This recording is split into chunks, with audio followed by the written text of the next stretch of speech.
Good afternoon from Singapore and a very warm welcome to our Dover Campus Middle School Open Day. My name is Malika Ramdas. I'm Director of Admissions. We're just going to give our audience a few more minutes to join this webinar successfully. So please bear with us. We're just going to give everyone a few more minutes.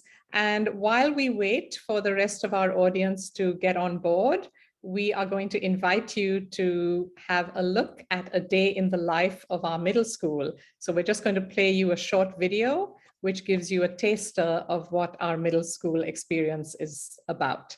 Cameron, if you could play the video, please. Thank you.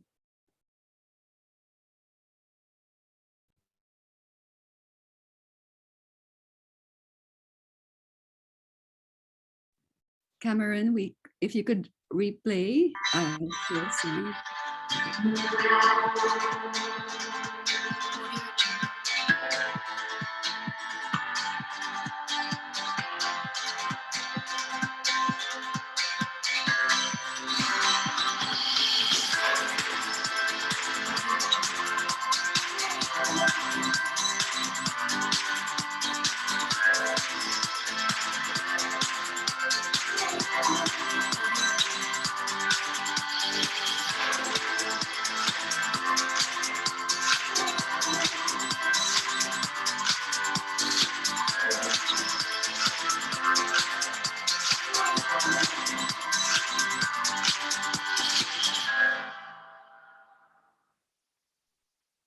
Okay, hello again, everyone. I know we've still got some of our audience joining us, but that's okay.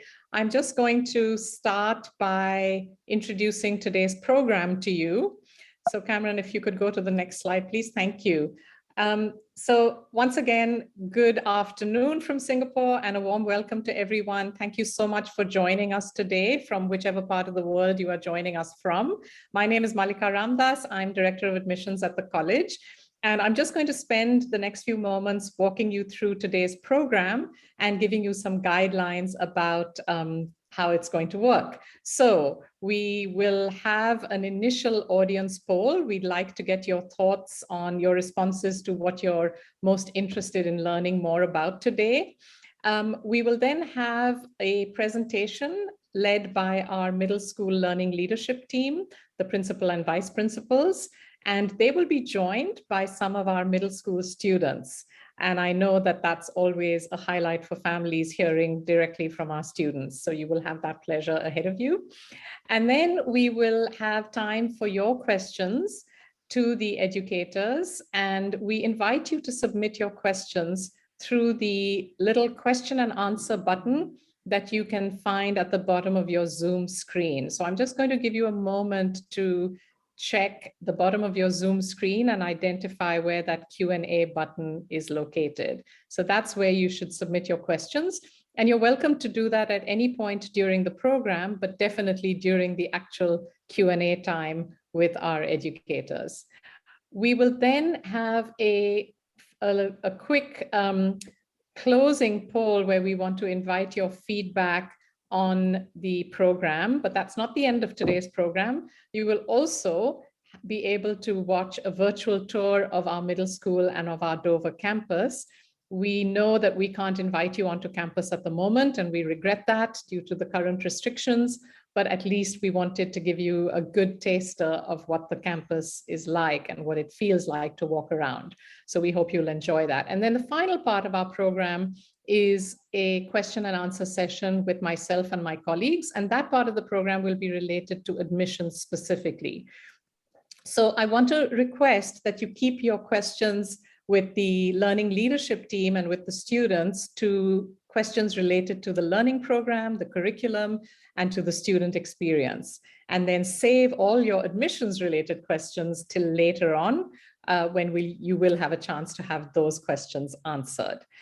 And I would like to let everyone know that today's program will be recorded, and the recording of the presentation will be available on our website in a few days' time. And it'll also be sent to you in a follow-up email So look out for that for anyone who registered for today. So particularly for those of you who may not be able to stay through for the duration of today's event, you will have a chance to watch the rest of that presentation if you have to miss some part of it. Okay, so at this point, I'm going to invite my colleague to show you our opening poll and just request you to quickly respond to these questions about what you're most interested in learning more about. Please go ahead and respond to the opening poll. Thank you.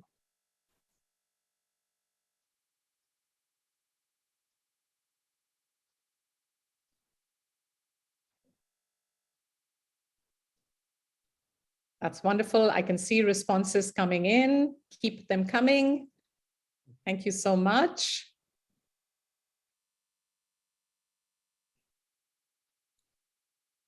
And we'll just keep it open for another short while to give everyone a chance to respond.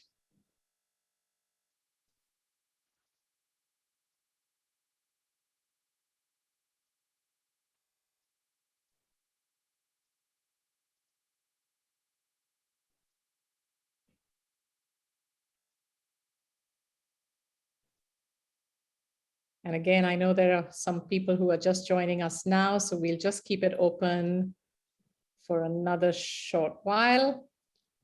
Thank you for your patience, and thank you to those who have responded already.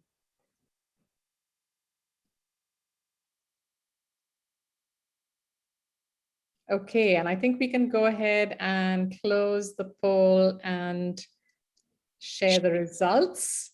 So understandably, lots of interest in how learning in our middle school works and lots of interest in hearing from our students, which is terrific. And you will get to do all of that. So with that, it is now my great pleasure to introduce you to our Dover Middle School leadership team. So we have our principal, Cameron Hunter, and he is joined by our two vice principals, Paul Brogdon and Ardeen Manzi, and they will introduce you to the students who are joining them today. Over to you, Cameron. Thank you very much, Malika. Can you hear me okay? Excellent. So we are really excited to be able to showcase our middle school to prospective parents. We are absolutely passionate proponents of a UWC education, and we hope that we'll be able to show you why in this presentation. This is a very special place to send your children to school. So in this presentation, we're going to go through a welcome to our leadership team. That's myself and my vice principals, and our special guests, our students, and an overview of all aspects of our overall UWC SEA holistic learning program, after which we'll move on to questions from the audience. So this is our middle school leadership team. I am the middle school principal, Cameron Hunter, on the left-hand side there.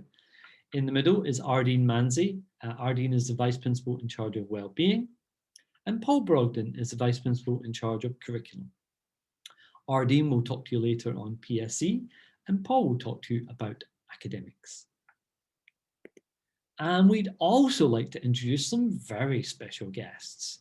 We've invited our students to answer some questions as we go through our presentation, and they are Sid, representing grade 6, Scotia for grade 7, Julie for grade 8, and Rehan for grade 8. Say hi, students. Hi. Hi. Hello. My name is Sid. I'm in grade 6 and I'm 11 years old. I've been in UWC for 2 years. That's wonderful, Sid. Would the rest of you like to briefly introduce yourselves? Hello, my name is Scotia. I'm 12. I'm in grade 7 and I've been here since K1. Thank you, Scotia. Hi, my name is Julie. I'm in grade 8 and I'm 13 years old. I've been at the school for 2.5 years. Thank you, Julie. Hi, my name is Rehan. I am 13 years old and I've been here since grade 3. Great to see you all. Thank you very much for coming on to our presentation. So moving on, we'll come back and we'll talk to our students a little bit later.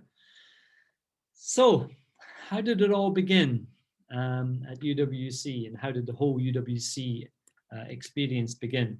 Well, it began with Kurt Hahn. founder, son of a German industrialist. He fled Nazi Germany because he was Jewish and ended up in the UK. He became an inspirational and hugely influential educator and founded not one, but several pivotal movements and schools for young people. In 1957, at the NATO Staff Conference, he was struck by how people who had been at war just over a decade previously were now coming together to seek mutual understanding. He decided that if we could bring young students together from different backgrounds in the same way that was happening at that conference, then this might prevent future conflict. There are now 18 UWC schools and colleges, all unique, all united by the same mission to foster peace and forge a sustainable future. So if you're joining our UWC SEA community in Singapore, you're also joining a global community. We are guided by our mission and overall guiding statements of UWC SEA, which are shown here and underpin what we do and how we do it. These are our practices and our culture. In this presentation, we will focus on our holistic learning program in the middle school. And our holistic learning program consists of 5 elements consisting with the holistic philosophy of Kurt Hahn that we just introduced you to. These are activities, service, academics, PSE, and outdoor education. Our broad approach ensures all students build confidence with meaningful accomplishment. They will find their drive and their passion in one, some, or all of these elements. Being specifically middle school is key for us, and our program is developmentally appropriate for this unique age. It is tailored to meet the needs of our middle schoolers by our experienced team of specialist teachers and educators. So our environment is caring, and we recognize the uniqueness of middle schoolers who are at this crucial stage of their development, where more mental and physical changes are happening than at any other stage in their lives, with the exception of early infants. We provide a safe, supportive, and a nurturing environment, and we see student mistakes and behavioural matters as opportunities for learning. But we also know that this crucial age is the ideal opportunity to develop character through challenge when we push our students just enough outside of their comfort zone. And this then helps them to develop our UWC qualities and skills that will then support their future happiness and success. So when we are constructing our bespoke UWC learning program, we are mindful always of the uniqueness of our middle schoolers and how they think and how they feel. This quote by Francis Jensen sums up the challenge for educators working with middle schoolers. Intellectually, they are developing rapidly, and their cognitive needs must be met by our challenging program. But they are not always sure what to do with that information. They're smart, but not quite wise, if you get what I mean.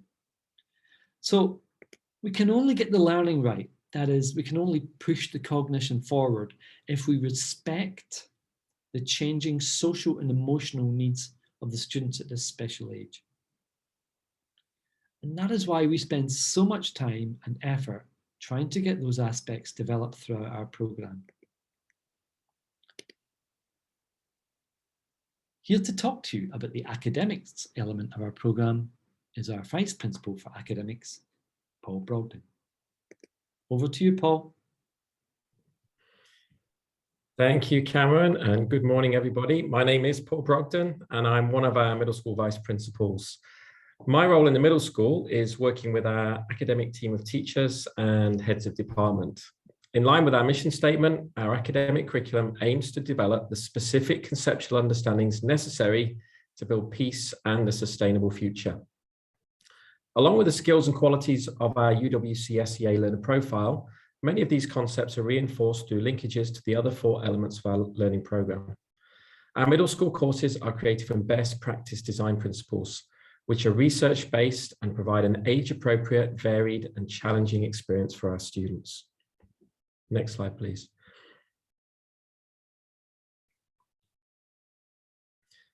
So when creating our middle school curriculum, we look through the lens of our own definition of learning, a summary of which is here.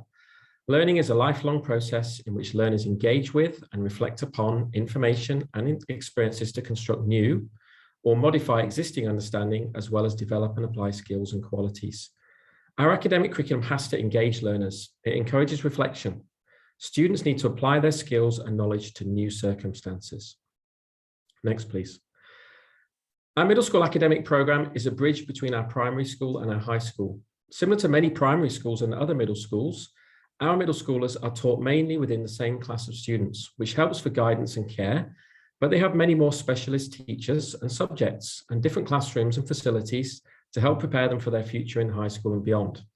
Our grade 6 courses are designed to ensure a smooth transition from primary to middle school. Our grade 7 courses are designed to meet the needs of students as they become more independent and responsible for their learning. And our grade 8 program is designed to give students the opportunity to take greater responsibility for their learning and develop a sense of metacognition in order to effectively reflect on their learning processes. We are aware that new students might have come from very diverse educational backgrounds, and our curriculum is flexible and differentiated to meet the needs of all students. It is broad enough so that students joining us from any school or educational system can quickly feel at home. Next slide. So these are the academic subjects for all of our middle school students. As you can see, students experience a broad and balanced range of academic subjects. All of these subjects are taught by specialist teachers. All are taught in specialist classrooms and facilities. All middle school teachers work and plan in subject teams led by heads of department. There are subjects that are new to many students, which responds to their expanding interests in developing self-awareness in early adolescence. My own children joined grade 6 last year and are particularly enjoying classes that are newer for them, such as drama and design technology. Next slide, please. Thank you. We have a well-organized academic curriculum with clearly defined subjects and learning goals, but we need to ensure the learning environment is perfect for young adolescents. So we aim to cultivate engaging, active, and purposeful learning. I will share with you some recent examples in different subject areas in our middle school with you now to illustrate what engaging, active, and purposeful learning looks like. So here's an example of engaging, purposeful learning from our middle school design and technology curriculum. Students are encouraged to design and build prototypes of products for consumers who may have coordination or strength issues, for example, arthritis, by wearing a special glove structure which makes it difficult to open doors or jars or perform everyday tasks. Once students have developed an understanding of the consumer, they then design products that can help other people. This develops their design and research skills, but also empathy. Here are some learning examples from our Chinese department. Students are not sitting in rows every class. Their learning is active and engaging. Students debate and play games. They role play. Of course, trips to China, when we can do them, are very popular, along with cultural events like making mooncakes or trips to Din Tai Fung restaurant. In Spanish lessons, middle school students learn about Spanish culture through cooking, festivals, dancing, trips to restaurants in Spain, but also practice and develop their language skills through activities like blogging or using a green screen to create realistic news programs in Spanish. In art classes, students are introduced to composition, framing, and lighting through digital photography. Our middle school curriculum is challenging, inquiry-focused, and relevant to young adolescents. We encourage students to have an active choice, voice, and agency. Students are supported but challenged. They undertake investigations, inquiry, and group work. In science, we have dedicated, well-equipped science labs with lots of inquiry and investigations happening. And students participate in events such as science fairs to highlight their interests and learning. I teach middle school humanities, and as you would expect, through history and geography, we explore lots of opportunities for inquiry and experiential learning. Typically, students visit the Urban Redevelopment Authority, looking at Singapore's master plans for sustainable growth. We experience role plays and debates. Students plant rice in Thailand and consider the causes of genocide in Cambodia, whilst building houses for local people. In middle school drama, students study, analyze, and of course perform. In one unit, students study the events of the Titanic and take on the role of first, second, and third class passengers and empathize with their experiences. Across all subjects, students experience multiple learning and teaching approaches. In middle school mathematics, of course, students learn the fundamental skills and understandings of mathematics, but in engaging ways, through using manipulatives, through investigations, through practical tasks. We have a very popular Harry Potter Potions Day where students create bubbling potions using ratios. And our innovative grade 8 Barbie bungee jump, where Barbie takes a leap of faith from the top of one of our buildings with a carefully calculated length of elastic. This is a very popular exercise with the students. Students in music are regularly composing and performing, sometimes on interesting instruments such as our Indonesian gamelan. And at this point, I'm going to pause and ask a question of one of our wonderful student helpers today. Sid, are you there? Can you turn your microphone on? Yeah, I'm here. Great, thanks for joining us, Sid. Thank you for waiting patiently as well. So Sid, you're one of our grade 6 students and you've recently moved up from our junior school into the middle school. So you've had about 6 weeks as a middle schooler. What's been your favorite subjects in school so far and what have you enjoyed about them? I don't know like so much about my favorite subjects, but like I like all of the subjects, but I can tell you like why I like all of them. There are 2 reasons. The first one being that they're more challenging and they go deeper than junior school. Let's say math. Like we're going more into algebra right now and more into like negative numbers. But last year we only did revision of addition and subtraction and some fractions. So it does go deeper than junior school, which is also something I find very, very fun, kind of. And the second thing is that we kind of get our hands dirty, if you get what I mean. So we do experiments in science or in DT, we're making our Lego characters. And I think like students really do enjoy this because it's like a fun way for them. At the same time, they also learn. Great, thank you, Sid. Thank you for sharing that. That's excellent. Okay, moving on. So not all of our learning in middle school is through separate academic subjects. Where possible, we approach learning through multidisciplinary ways. A good example of this is our grade 7 Changemakers project. The world is full of problems that need solving, and our inspired students are up to the task. The grade 7 Changemakers project gives students a chance to come up with creative and original solutions to problems relating to crisis relief, environmental stewardship, and inequality. The Changemakers project challenges students to work on real problems faced by real organizations working towards sustainability.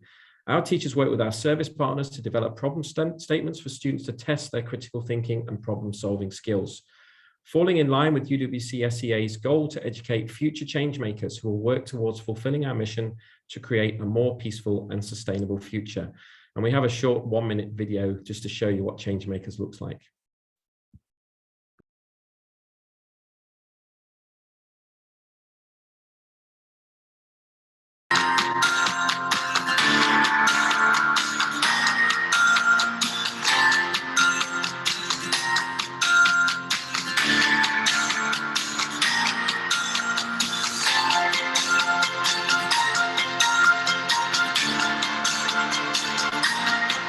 So the ultimate aim for the project would be to see student projects born from the Changemakers initiative kind of making a positive impact in line with the school's mission.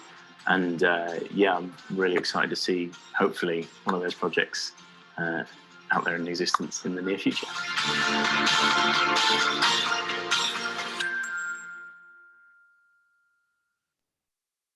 Thank you, Cameron. Another example of cross-curricular and stimulating learning is our film project, which takes place at the end of grade 8 every year. Students spend 3 weeks creating 60 short films based on a single theme. Last year's theme was gratitude.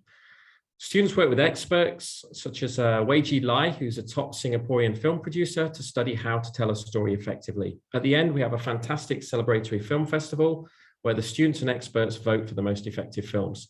This is a really popular highlight for students at the end of middle school. So, as you've seen, UWC-SEA academic curriculum is very creative and a lot of fun for students. It's also a concept-based curriculum.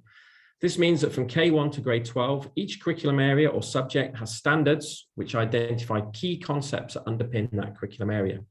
These standards are applied at all grade levels and build naturally in complexity throughout the infant, junior, middle and high schools, culminating in the IB diploma in grades 11 and 12. This creates a curriculum with intellectual depth that asks students to consider the so what of their learning. Here's another short film which explains a little more about our concept-based curriculum.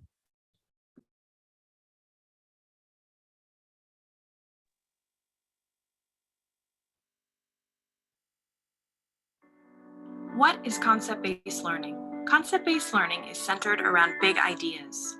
Ideas so universal that they transfer across place, time, and situation. Content is important, so students must acquire knowledge and skills within each discipline. But the ability to make sense of their knowledge and skills in the world around them is just as important. This doesn't happen by accident. Students are given a variety of experiences so that they develop conceptual understandings, significant ideas that transfer to new contexts. This ensures that they thrive in a complex and unknown future. The Uwcsea concept-based curriculum leads to the IB diploma in grades 11 and 12 and is developed from our mission. Our educational goal is that students embrace challenge and take responsibility for shaping a better world. To do this, they must develop higher order thinking skills and apply their learning to diverse situations. Because our community is so international and diverse, our students bring a wide range of experiences, knowledge, and skills with them when they join us. A concept-based curriculum allows them to connect their prior learning to our experiences at school, as well as develop deep understanding. How do we develop conceptual understanding in our students? Concept-based learning goes hand in hand with learners having a diverse and broad range of experiences. This is achieved through all 5 elements of our holistic learning program: academics, activities, outdoor education, personal and social education, and service. We explicitly plan for concept-based learning by asking conceptual questions and teaching through inquiry, exposing students to content that stretches and deepens their thinking, fostering dialogue and collaboration, asking students to generalize and apply their ideas to new contexts. Together, these experiences support the development of conceptual understanding in our students.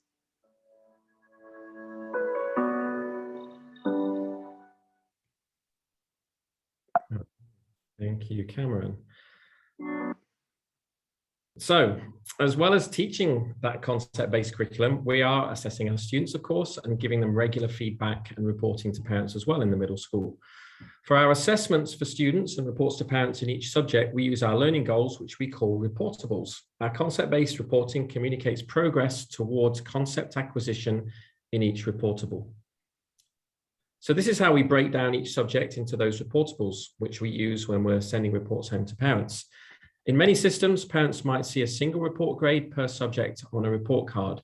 We aim to give more detailed and specific feedback for each subject. For example, language teachers will provide a separate grade for each of listening, reading, speaking, and writing.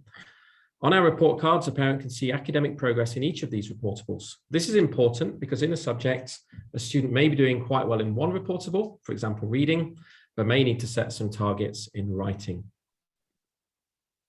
This is our 5-level reporting scale for attainment, which we use on student work and our report cards.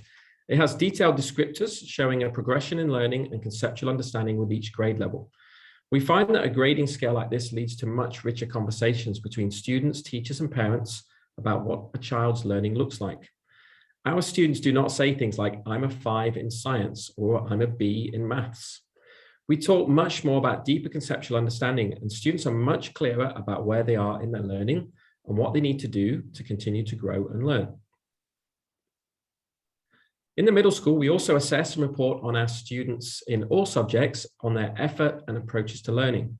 This focuses on student self-management through organization, their resilience, and their collaboration and communication. These are all valuable 21st century skills and qualities that can be developed. As a final point about academic learning in the middle school, we're very lucky to have a single platform for laptops with excellent online tools and technical support. Laptops have definitely revolutionized the way we can teach and learn both at school and at home. However, we are very careful to maintain balance with our middle schoolers. Mobile phones have to be placed in student lockers and are not used throughout the school day or breaks and lunch times. We also insist that students put their laptops away at break and lunch times and interact with their peers and the school environment. So that's an overview of our academic curriculum. I'll now hand over to my colleague, Ardeen Manzi.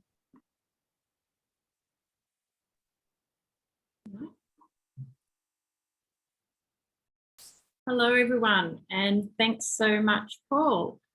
It's great to have everybody here. I'm Ardeen Manzi. I'm the Vice Principal of Student Wellbeing in the middle school.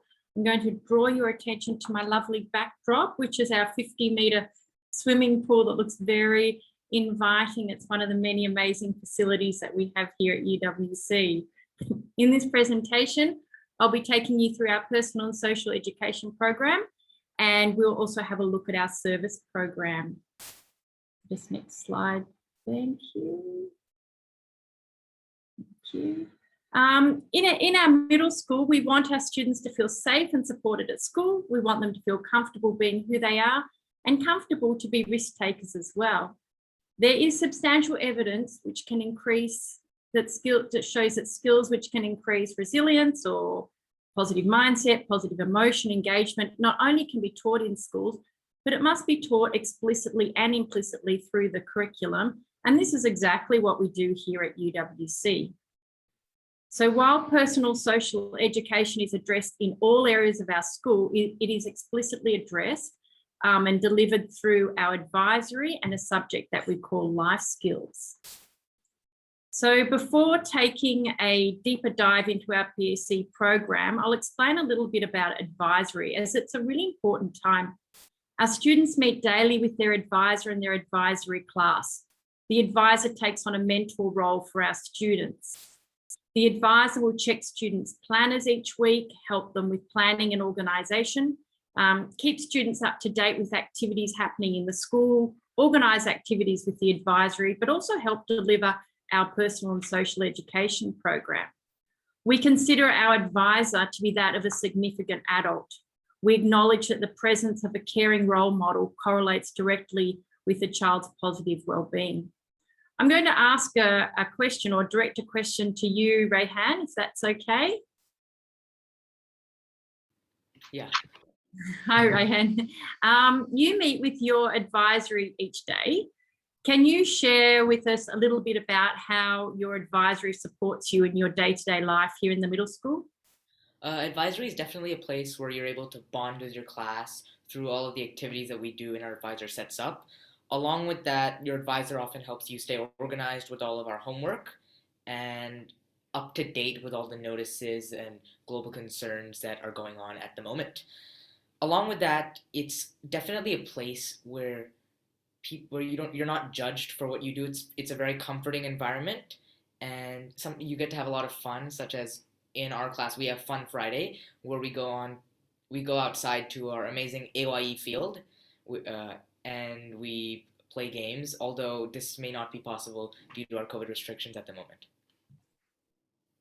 Thank you. And yes, I certainly do see your advisory running around on that field a lot. Thank you so much, Rohit. Okay, a focus of self-awareness with our students understanding themselves as adolescents and as individuals is really important to us in the middle school. As such, our personal and social education curriculum is really well researched and very dynamic. We're consistently keeping up to date with the latest research, which is why our programs are also consistently evolving. And this is something that we're really proud of. Positive education is at the heart of our program, and you can see on the screen here just an example of the concept skills which we explicitly teach and model in the middle school.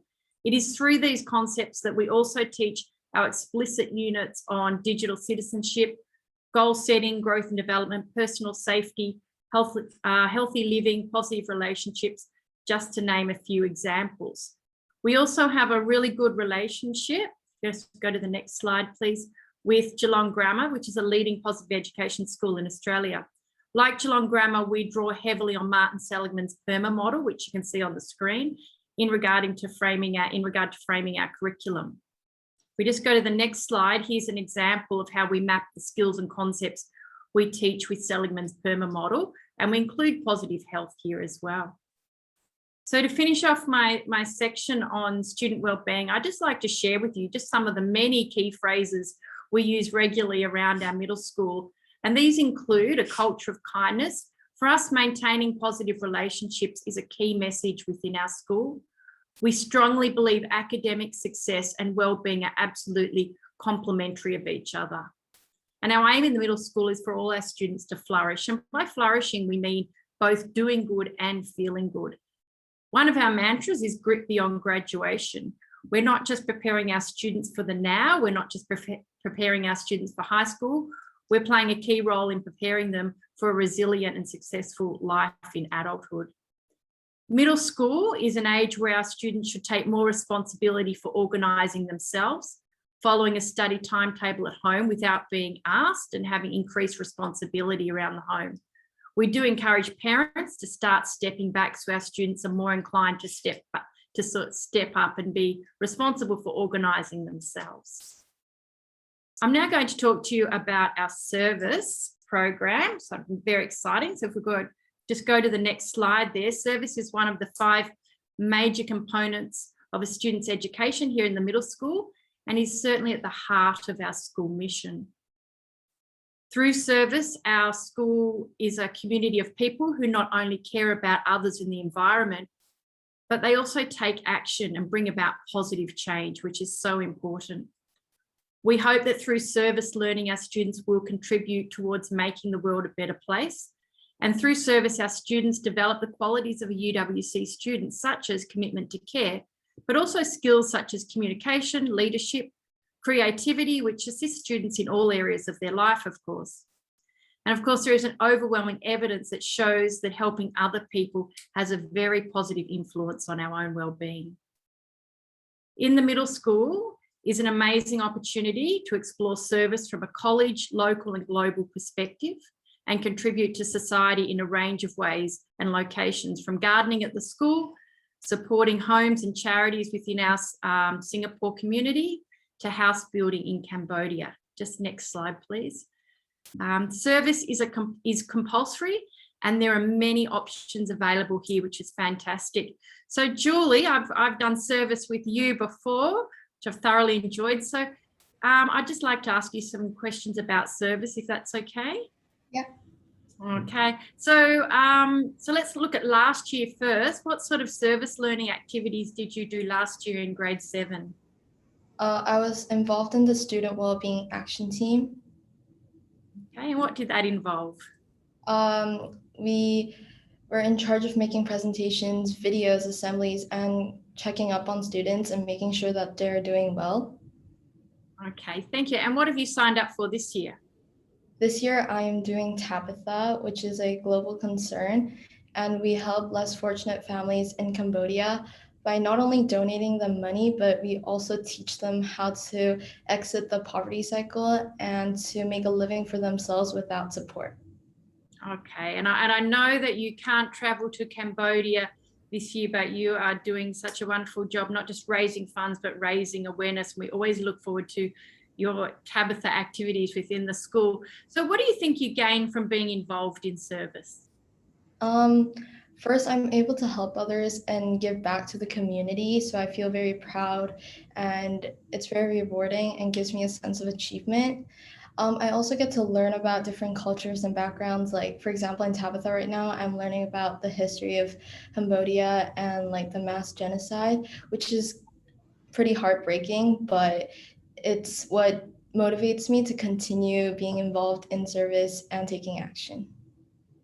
Julie, thank you. And I know that working with you in the past, you are incredibly proactive in service, which I just love. All right, thanks, Julie. I'll now hand back to Mr. Hunter to share about our wonderful activities program in the school. Thank you. Thank you very much, Ardeen. So we've covered academics, PSE and service. I'm now just going to briefly review the other areas of our learning program, activities and outdoor education. So our activities program is truly breathtaking. It is both broad and deep, and we do believe there is something for everyone. Probably many things for many people, actually. Many of our students do many activities. The program is intentionally designed into these areas. It's not just haphazardly put together. And it really is a flagship model of what we have to offer our students. I think time for some student input here. I can show you lots of pictures of activities, but I think it'd be better if we just again ask the students what they're involved in. So perhaps if we could start with Sid and work our way up through the grades in middle school. Sid, what sort of activities have you been involved with in the middle school? I'm doing Green Gecko, and I'm also doing coding after school.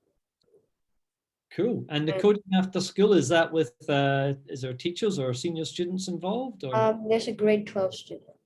Oh yeah, and I'm also part of the percussion band. Oh, excellent, excellent, excellent. Okay, great. That's a whole range of stuff, music, computers, and service.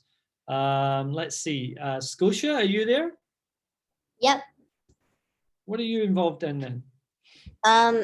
This year I'm doing cricket and netball as some sports, and I'm doing my college service, which is United Wine Carriers. I'm part of an equality group where we talk about issues going on in the school related to, like, I guess, well-being kind of, and what we can do to help. I'm part of the band. I do ITP clarinet lessons, and last year me and one of my friends started a literary society, but it's been delayed from COVID, so we haven't been able to start it this year, but we're hoping to soon. Yeah, that's excellent. And it's interesting to note that from all of those things, only maybe one of them has been postponed due to COVID, right? Okay, excellent. So the cricket, you're down in the cricket nets practicing? Yeah. Okay, excellent, excellent. Being a Scotsman, I don't know anything about cricket and I'm not really interested, but it looks wonderful. Okay, so moving on now, we've got, who else do we have? Julie, what do you do? I'm involved in the band. I also do instrumental teaching program for flute, coding and AI club. And then I'm also in the artistic swimming team, the basketball team. I'm in the math competition club, MUM, which is Model United Nations. And yeah. Do you have any free afternoons, Julie? No. Goodness me, goodness me. Okay, thank you very much, Julie. And Rehan, what are you getting up to? Sorry about that, the delay. This year I'm part of the debate team. Along with Julie, I am doing Model United Nations. I am also part of the cricket team, as well as the Junior Economic Society. Prior to COVID, I was in the Arioso choir, which we usually do a performance at the Esplanade. And I'm also doing for service, I'm doing Tabitha. Yeah, that's wonderful, wonderful, wonderful. Okay, that's absolutely great. Okay, we'll move on then. That's a wonderful showcase. I'm going to talk a little bit about our outdoor education program. Again, this is another one of our fantastic elements of our learning program, and it's truly a flagship experience of a middle school UWC education. Our outdoor education program builds an appreciation of nature, and it pushes the students just outside of their comfort zone to make the experiences safe, of course, but also, we think, quite transformative. Students build independence, they experience collaboration, they learn leadership skills, and so much other. Our outdoor education curriculum provides opportunities for intentional development of personal identity, healthy relationships, and very importantly, we know all the research says it, connectedness to nature, all of which are absolutely essential for well-being and for flourishing. Success and connections outside the classroom are built in for academic learning within the outdoor education programs and connecting to other elements of our holistic learning program. Now, of course, COVID has put some stumbling blocks into our overseas trips. And normally what we would do, we have 3 exclusive middle school expeditions to Tiamen, to Cebu, and to northern Thailand. And they are absolutely fantastic trips. And we do hope to be able to repeat those trips, or at least combine them with what we're doing at the moment. But our exceptional and unique outdoor education team, of which I can confidently say there is no other like this in Singapore, has made a fantastic program based locally, which aligns fully with our outdoor education curriculum and the intended learning that we want our students to gain from that program. In future years, we do hope to return to our overseas travel, but our local model has been exceptionally well received and very successful. Here, for example, are some of our grade 7 students orientating and navigating their way through the Southern Ridges. And here is a picture that I took myself of our grade 6 students sailing in the northeast monsoon down at East Coast. Scotia, you're in grade 7. You would have been on the grade 6 trip for you. How was it?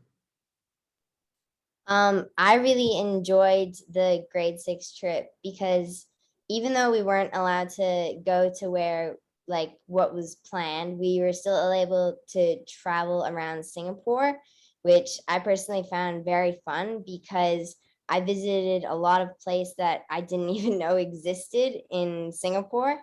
And I thought it was an amazing time for me to get to know my classmates better. And I learned a lot of new skills, especially related to sailing, because I had never tried that before. And it was just a really good experience overall. Oh, excellent, excellent. I'm so happy you enjoyed it. Okay, I'm a big sailing fan myself, so I was really happy that we could get all the grade 6s as part of their program. Thank you very much, Scotia. In everything we do, be it outdoor education trips, we're trying to foster community and community spirit and camaraderie within our school.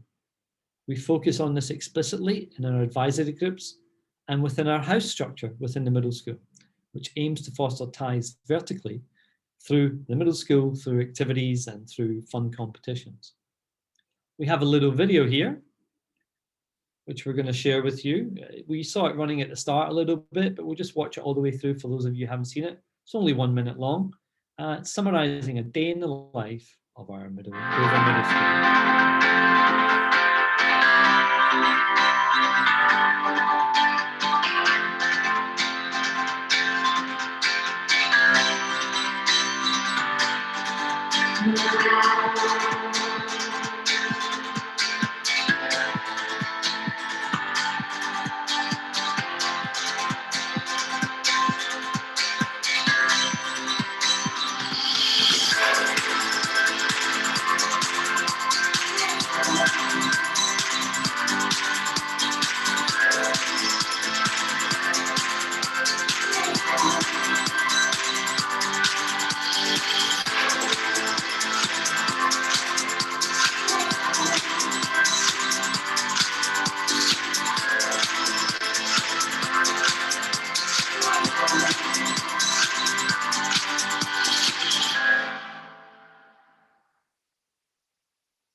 Wonderful.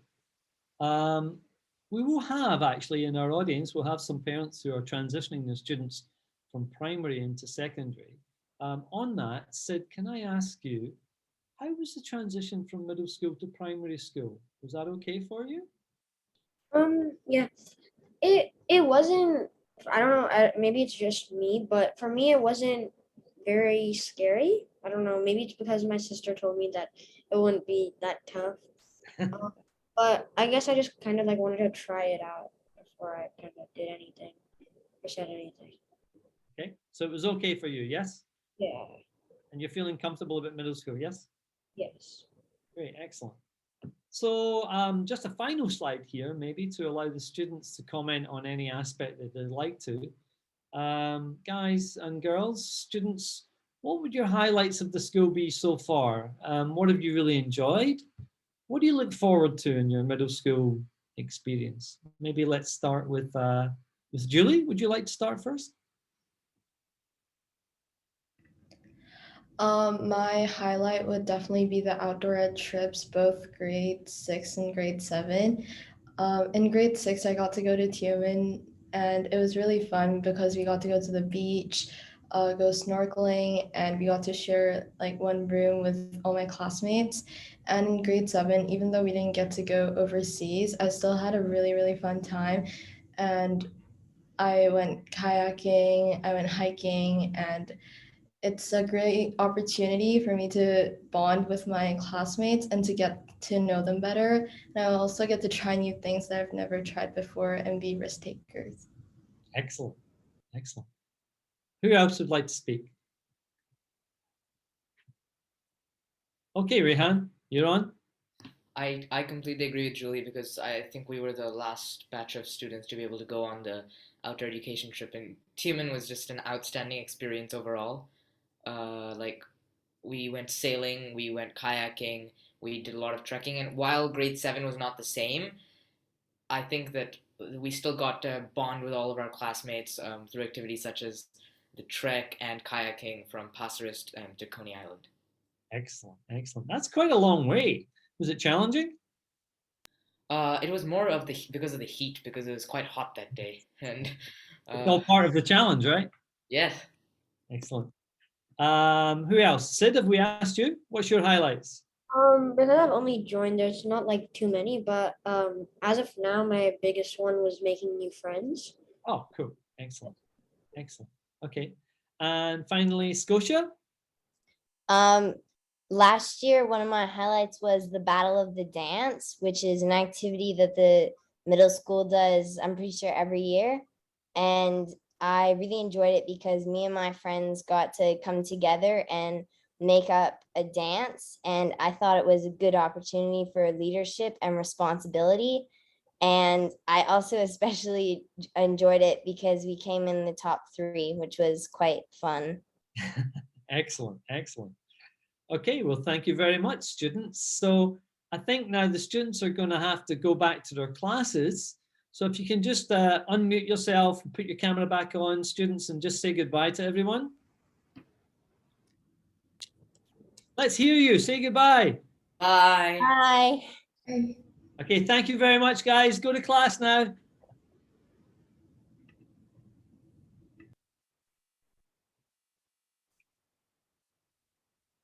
Okay, I think we're going to move on to some questions now. Will I pass over to Kate for that? Oh, absolutely, Cameron. Thank you very much. Thank you very much for that wonderful presentation. We've had quite a number of questions come in. I'll just introduce myself quickly. I'm Kate. I'm marketing manager here at the college, and I'm super happy to be hosting the Q&A. Please pop any other questions that you have in the Q&A function in Zoom, and we'll get to them. I'm sure we'll have some time here. One of the things that we always get asked, actually, and I'd love to be able to just address it straight up front, is with regard to the languages program that we have at the college. And so maybe, Paul, this might be one for you to start with, and then segue into Cameron, perhaps around the home languages program. But what are the mother tongue or home languages, the first languages that we offer in the middle school on Dover? Okay, thank you, Kate. So during the school day, our main languages we offer as part of our language program are French and Spanish and Chinese. And Chinese is up to a first language level. And then higher up in the middle school, we also have Dutch and German as part of our Swiss German program. And then there's a home language program, which is after school. And there's a whole range of different languages there. I don't have them all in front of me, but from Portuguese to Bahasa to a whole range of European and global languages, which are after school support as part of our home language program. So yeah, there's a good range of choice there for home languages, and up in the high school, there's even more choice of home languages and first languages there as well. Oh, that's great. Thank you. And so we do have a first language Chinese class. And what other levels of Chinese do we offer there then? Yeah, we have a range of different levels of Chinese, from beginner all the way up to first language or mother tongue. Most of our students are in what we call continuation or foreign language Chinese. They're learning Chinese as a new language, and some of them since grade 2. Some of them are relatively new to middle school. We also have an intermediate course called Chinese as a second language, which is a sort of advanced Chinese course. It's not for students who have Chinese as their first or mother tongue language, but they might have been in a Chinese schooling system for a while. They might speak it a little bit at home. And that leads to another course in our high school called Chinese as a second language as well. So it sits somewhere between first language and foreign language Chinese. And we have classes of that as well in middle school. So quite a few different levels. And even within our continuation of foreign language Chinese classes, we obviously have some kind of setting going on as well. So there's more advanced classes or more beginner classes, depending on the comfort and experience of the student. So a whole range of Chinese classes.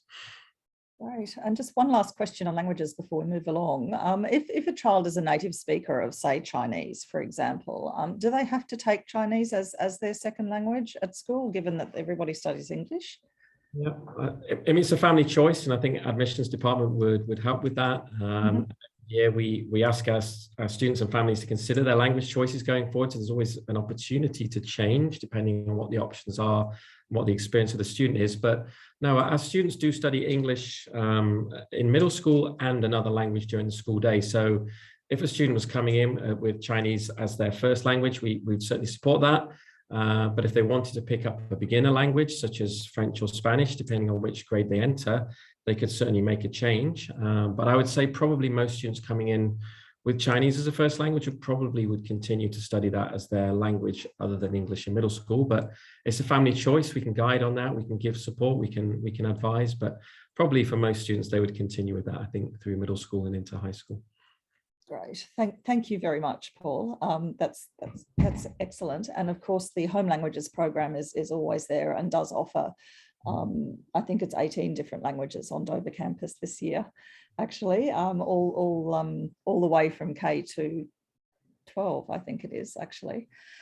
So I'm going to move along now to another question, and this one's for Ardeen. What sort of counselling? I mean, you've talked about the wellbeing program and the pastoral program, but does the school offer any sort of counselling services or student wellbeing services that are specific for students who might need a bit of extra support at some time?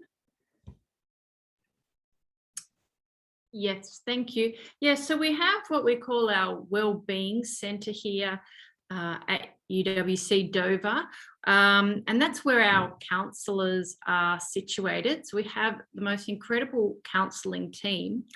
We have a dedicated middle school counsellor whose name is Miss Camille Coe. She's just absolutely fantastic, and our students love seeing her. They also like going to the counselling centre because we have a dog that makes an appearance there as well once a week. So our counselling, so students can refer themselves to the counsellor. Parents can also contact us if they would like their child to see the counsellor. Advisors or heads of grade may make a recommendation as well. We certainly do have a team around the child approach. We meet weekly between the heads of grade, myself, our learning enrichment team as well, to discuss student wellbeing also. Our counsellor may have a number of sessions with students, but it is not ongoing counselling.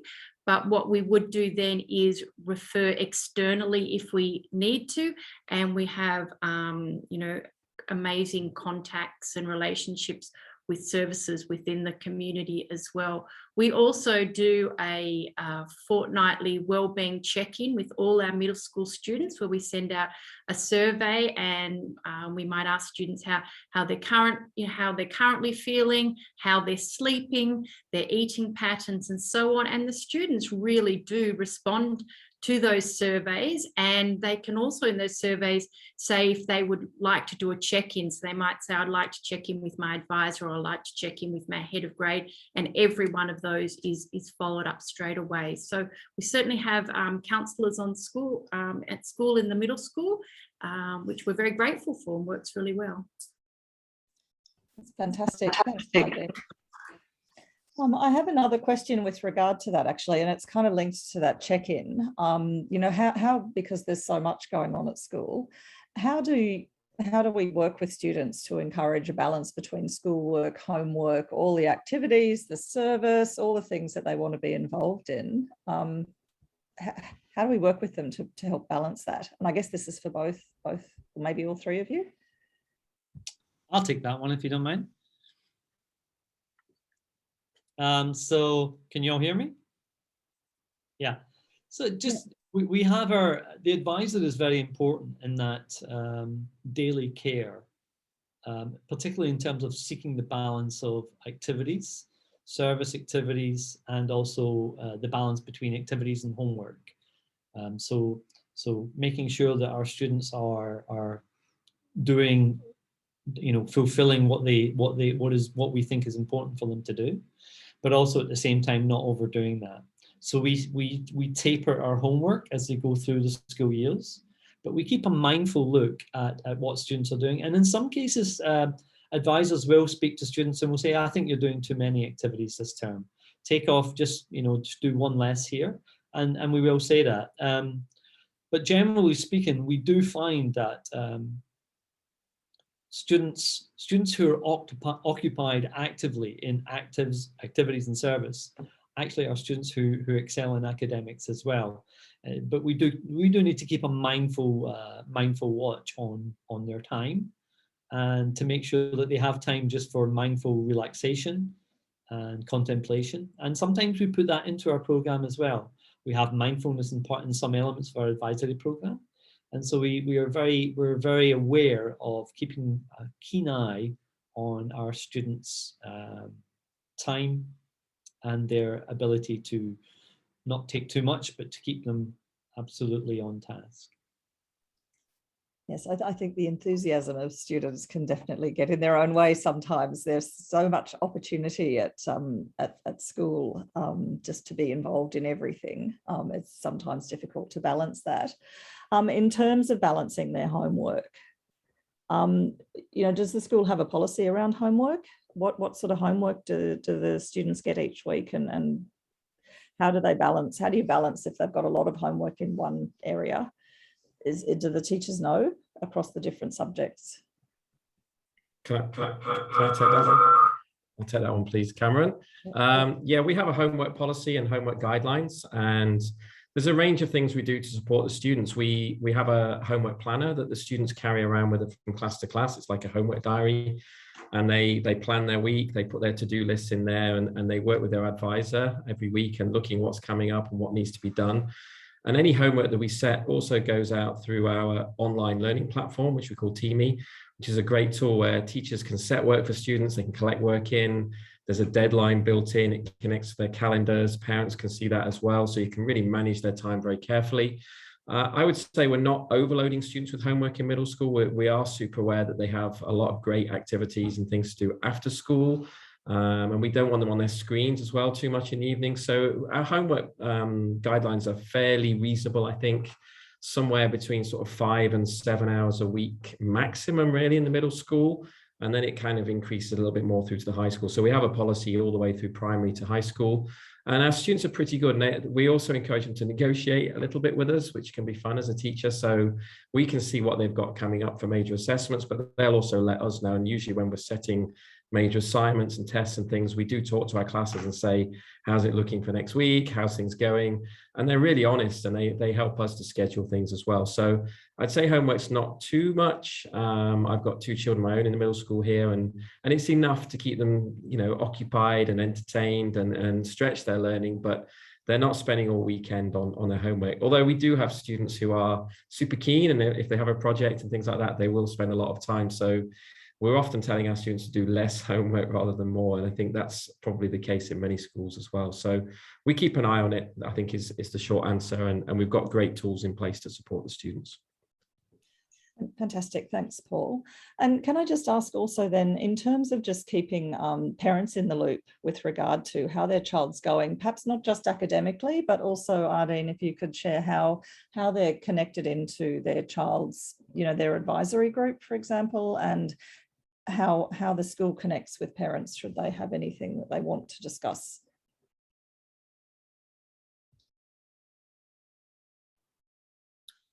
Okay, so at the start of the year, if it's not, when it's possible, we will have students come in and they will meet their advisor to make that connection. This year we could not do that, unfortunately, but what we did have is a Google Meets, which worked really well. So it's really important that parents meet the advisor so they know who to reach out for any wellbeing concerns and so on. We had a lot of new students. We've just begun our school year. We've had a lot of new students. So at the moment, what we're doing is the advisors are calling home now because we're week 6, calling home and letting the parents know how our new students are settling in. And we've just surveyed our teachers as well to get all that feedback. And our advisors are meeting one-on-one with our new students. But we encourage our parents to reach out to the advisor. That is no problem at all. If they've got a question about wellbeing, to email through or make a phone call, and our advisors and our heads of grade are really proactive there. And if it's a question about academics, they can actually just reach out to their classroom teacher or the subject teacher as well. We also will run a number of parent information sessions as well. It might be about digital citizenship. It might be about student wellbeing and promoting positive emotions or something like that. You know, we have a lot of sessions as well, which we invite parents to participate in. Fantastic. I seem to remember they run in conjunction with how the PSE program themes sometimes run during the year, those parent workshops. So that's always very helpful. Paul, in terms of, you know, if a parent has a concern with regard to an academic subject, for example, what's the schedule for feedback to parents on their child, on the academics particularly? Yeah, thanks, Kate. I mean, like any school, we have a reporting system where we share academic and approaches to learning and effort grades with parents. We do that 3 times a year intervals through the year. We're just completing our first effort grades now as teachers, which will be going out to parents next week. And they're quite detailed. Teachers write comments on students and so on. We also have 2 rounds of what we call student parent teacher conferences, which are a chance for the parent to sit with their child and talk to the teacher. Last year, we of course had to do this remotely, but we've got pretty good at this now. We have great tools to be able to have a conversation like this online between the teacher, the parent, and the student. And they're really, really very useful as well. And we enjoy those as teachers, getting the chance to meet the parents, even if it's virtual. And I'd say that in a normal year, our parents are very visible around the campus. We have a coffee shop and so on, and our parents would be around. So we often have sort of ongoing conversation with them there as well. And that is very common for our teachers just to reach out to parents and say, hey, your child did something amazing in class today. Or, you know, we're not just looking for challenges and difficulties when we talk to parents. We love to share things as well. So our teachers and advisors are regularly in touch with parents to say, look, what's going on. And we can also share things through our Teamy platform, which is our online learning platform, which is something we're bringing in more and more this year. We'll be able to share student work and assessment feedback with parents at the same time as students. So they'll be able to log online, see their child's work, see the feedback we're giving them at any time. So I think there's a lot of information. Yeah. That sounds like they can be as much involved or as little involved as they perhaps want. I just heard you say that the parents have access to Teamy, which is the online learning platform. Can you just say a little bit more about that? Is that to do with just seeing when the homework is, or what can they see on there? Yeah. So at the moment, in the past, we've been using Teamy as an online learning platform. So teachers are using it with students to teach, to set work, to give out resources, to collect work in. But we're increasingly using it as an assessment feedback tool. So of course, teachers are giving feedback in the classroom all the time verbally, we're giving written feedback and so on, the sorts of things you might expect. But our online learning platform was very powerful. We can use a rubric, we can give students feedback on rubrics on what a particular task is. We can give them written feedback, we can give them oral feedback, video feedback, many different ways through that system. And it goes directly to students. But we're now switching on some features in Teamy where parents will also be able to see that at the same time. So once we've done an assignment, say in my humanities class, I've given the feedback to my class, I can also open it to parents. They can view it, see the work, understand the grading, and they don't have to look too hard to find it. So it's a really useful tool, and we're rolling that out this year. So we're really excited about how our parents will view it and how they'll see it. But again, it's up to the parent how often they want to see that, as much as they want to, or as little as they want to. And stuff comes back all the time. There's, students are taking home work, taking home assignments, taking home feedback, lots of things for parents to see. So yeah, I think it's pretty visible, the work that's going on. Fantastic. Thanks, Paul. Thank you. Cameron, I have a question for you, just with regard to the activity program, actually, and sports as well. So encompassed in that. But is there any expectation for students to be involved in sport and activities as such? And, is there a minimum number? Do they have to do 2 per term or? Okay, so there is an expectation that students will be involved in activities, but there's not an expectation that students will be involved in sports. We know that our student body is as eclectically different as our community, and we certainly don't have a requirement that someone does sports, and that's why we have so many different areas for people to get involved in. We have mindful activities, we have cognitive activities, we have speaking activities, we have language activities, we have many different activities. We have sport, which is team representative, but we have sport, which is just participant as well. So there's so many things that people can get involved in. A lot of them are sports, but a huge amount of them are not. So there is no actual requirement to be involved in sports, but there is a requirement that they be involved in some aspects of activities. We actually rarely, I don't think we ever have to say to a student, you're not doing any activities this term. It does tend to be the other way around. We tend to say, can you actually manage all of these activities? That tends to be where the problem is, but it's much more healthy. Our advisors will have healthy conversations about activities load and what someone should and shouldn't be doing and what could be a good thing for them to do. And the students are constantly talking to each other about what's coming up in the next season's activities and what they've done. So I think it's a very healthy situation. Fantastic. That sounds great. So one last question, and I know that everybody is very keen to hear this, and I know that you dealt with a little bit of it, but in terms of just in summary, the COVID kind of changes in terms of their day-to-day experience on campus. What is that? What's the impact of that for our students, for example, in terms of their learning? So obviously we've gone through different waves of government restrictions, and to a certain extent our activities change with those government restrictions. But generally speaking, the main thing is that we have to have areas where schools don't interact. So we're not interacting with a high school or the junior school, and in some cases grades. But that's okay. I mean, we still have at lunchtime, the grade 7 students can use the adventure playground one day, and then the grade 6 will use it a different day. We'll just flip that round, and the grade 8s will play on this part of the Ayaraja field, and then the grade 7s will play in another part of the Ayaraja field. It does require a lot more supervision from our own point of view.